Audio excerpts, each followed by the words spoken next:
അപ്പോൾ ഞാൻ ചോദിച്ചു സാറോട്, സാറിനെ പഠിപ്പിക്കാൻ കൊണ്ടാണോ അതോ കൊല്ലാൻ കൊണ്ടാണോ ചോദിച്ചു. സ്വിമ്മിങ് പഠിക്കണമെന്ന് ചെറുപ്പം മുതലേ എനിക്ക് ആഗ്രഹമുള്ള ഒരാളായിരുന്നു. അപ്പം ഈ എൻ്റെ നാട്ടിലൊക്കെ ചെറിയ പുഴയുണ്ട്. അപ്പം ഈ ഫാമിലിയൊക്കെ ആയിട്ട് പോകുന്ന സമയത്ത് അവിടെ എന്നെ ഈ ചെറിയ കുറച്ച് വെള്ളമുള്ളിടത്ത് തന്നെ ഇരുത്തലുണ്ടായിരുന്നു. എന്നിട്ട് അവർ നല്ല ആഴമുള്ള വെള്ളത്തിൽ പോയിട്ട് കളിക്കും. അത് ശരിക്കും പറഞ്ഞാൽ എനിക്കൊരു അൺകംഫർട്ടബിളായിട്ട് തോന്നുന്നില്ല. കാരണം ഞാൻ മാത്രം എന്തെങ്കിലും ഒറ്റപ്പെട്ട് എന്നോട് മാത്രം എന്തിനാ മാറ്റി നിർത്തുന്നത് ഒരു ചിന്തയായിരുന്നു. അപ്പം അവരെന്നെ നല്ലതിന് വേണ്ടിയിട്ടാണ്, അവർക്ക് പെട്ടെന്ന് എന്നെ പിടിക്കാൻ പറ്റാത്തതിൻ്റെ ഒരു സാഹചര്യം. പക്ഷെ നമ്മൾ അന്നത് മനസ്സിലാക്കില്ലല്ലോ. അപ്പം ആ ആഗ്രഹത്തിൻ്റെ പുറത്ത് ഞാനൊരു ദിവസം അവർ ദൂരെ പോയി കുളിച്ചപ്പോൾ ഞാൻ ഇറച്ചി ചാടിയൊക്കെ വെള്ളത്തിൽ. അപ്പം അന്ന് നീന്താൻ അറിയാത്തതിൻ്റെ പേരിൽ ഒലിച്ചു പോയി. അപ്പം പെട്ടെന്ന് ആരോന്ന് പിടിച്ചു. അങ്ങനെ അന്ന് മുതൽ ആഗ്രഹം കഴിഞ്ഞ് പഠിക്കണമെന്ന്.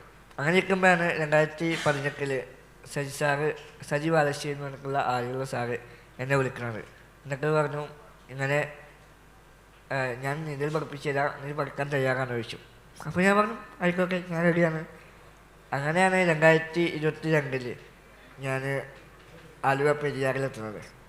പെരിയാറിലെത്തുന്ന സമയത്ത് എൻ്റെ ഒരു കൺസെപ്റ്റിൽ വലിയ പൂളോ വലിയ കുളമായിരിക്കും എന്നുള്ള ഒരു കൺസെപ്റ്റിലായിരുന്നു ഞാൻ വന്നിട്ടുണ്ടായിരുന്നത്. പക്ഷേ സാറ് നേരെ കൊണ്ടുവന്നത് ആലുവ പെരിയാറിലേക്കാണ്. അങ്ങനെ അവിടെ എത്തി. സാറ് പറഞ്ഞു ചാടിക്കോ എന്ന് പറഞ്ഞു. അങ്ങനെ അപ്പോൾ ഞാൻ ചോദിച്ചു സാറോട്, സാറിനെ പഠിപ്പിക്കാൻ കൊണ്ടാണോ അതോ കൊല്ലാൻ കൊണ്ടാണോ ചോദിച്ചു. കാരണം പുഴയാണ്, നല്ല ആഴമുള്ള വെള്ളമാണ്. അപ്പം സാറ് പറഞ്ഞു, നിനക്ക് പഠിക്കണോ, എൻ്റെ വിശ്വാസം ഉണ്ടോ, ചാടിക്കോ പറഞ്ഞു. അങ്ങനെ ആ ഒരു ഒറ്റ ചാട്ടം ചാടിയതാണ് ശരിക്കും പറഞ്ഞാൽ എനിക്ക് പാരാ സ്വിമ്മിങ്ങിൽ ഇപ്പോൾ വേൾഡിൽ ചാമ്പ്യന്മാരുടെ കൂടെ മത്സരിച്ചിട്ട്, ഇപ്പോൾ സിംഗപ്പൂർ മത്സരം ഉണ്ടായിരുന്നു, വേൾഡ് ചാമ്പ്യൻഷിപ്പ്, അതിൽ മത്സരിച്ചിട്ട് 7th പൊസിഷനിൽ എത്താൻ വേണ്ടിയിട്ടും ഇപ്പോൾ വേൾഡിൽ 8th റാങ്കിങ്ങിലുള്ള ഒരു പാരാ സ്വിമ്മർ ആവാൻ വേണ്ടിയിട്ട് സാധിച്ചതും സാറിൻ്റെ ആയിട്ട് ഡിസിഷൻ മാത്രമാണ്.